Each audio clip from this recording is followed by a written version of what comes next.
Happy Wednesday. It is almost halfway through our work week, so I hope you have been able to keep up with our assignments and you're turning things in so you're not feeling the pressure that things are piling up together. And I hope you've had some opportunities to relax and do some fun things around the house with your family and show those people that are with you that you love and appreciate all of their help that they're probably providing, and also just trying to make life a little easier. This week, we've been talking about our new week in social studies. Make sure that today, when you're doing your second day of our new week 17 on the Studies Weekly, that you are continuing to listen to our articles with a lot of attention, that you're gathering the notes that are going to be helpful for that test you'll take on Friday. And then once again, you'll have an opportunity to go back to the EPIC website to do your 30 minutes of reading, and then coming back to Schoology to do your response. Remember, do not do your response until you are done with your 30 minutes of reading, because it's supposed to be on what you've read that day. So remember, I'm checking both of them. Our book today that we're going to be reading is called Last Stop on Market Street.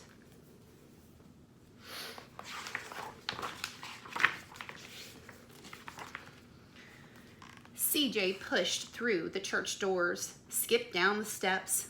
The outside air smelled like freedom, but it also smelled like rain, which freckled CJ's shirt and dripped down his nose. He ducked under his Nana's umbrella, saying, "How come we gotta wait for the bus in all of this wet?" "Trees get thirsty too," his Nana told him. "Don't you see that big one drinking through a straw?" CJ looked for a long time, but never saw a straw. From the bus stop, he watched water pool on flower petals, watched rain patter against the windshield of a nearby car. His friend Colby climbed in, gave CJ a wave, and drove off with his dad. "Nana, how come we don't got a car?"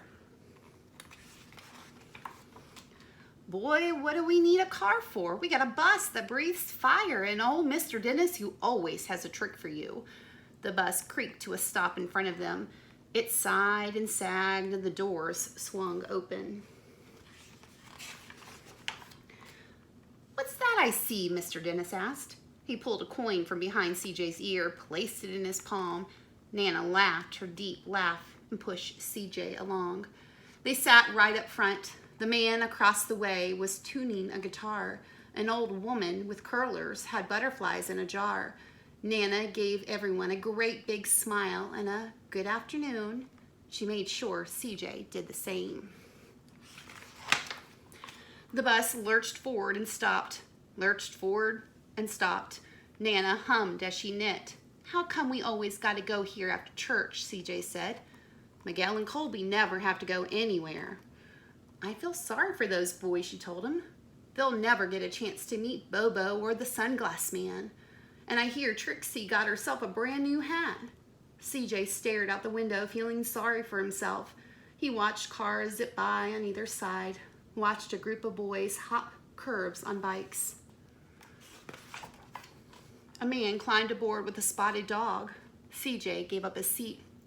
"How come that man can't see?" "Boy, what do you know about seeing?" Nana told him. "Some people watch the world with their ears." "That's a fact. Their noses too," the man said, sniffing out the air. "That's a mighty fine perfume you're wearing today, ma'am." Nana squeezed the man's hand and laughed her deep laugh. Two older boys got on next. CJ watched as they moved on by and stood in back. "Sure wish I had one of those," he said. Nana set down her knitting. "What for? You got the real live thing sitting across from you. Why don't you ask the man if he'll play us a song?" CJ didn't have to. The guitar player was already plucking strings and beginning to sing. "To feel the magic of music," the blind man whispered. "I like to close my eyes." Nana closed hers too. So did CJ and the spotted dog. And in the darkness, the rhythm lifted CJ out of the bus, out of the busy city. He saw sunset colors swirling over crashing waves, saw a family of hawks slicing through the sky, saw the old woman's butterflies dancing free in the light of the moon. CJ's chest grew full and he was lost in the sound, and the sound gave him the feeling of magic.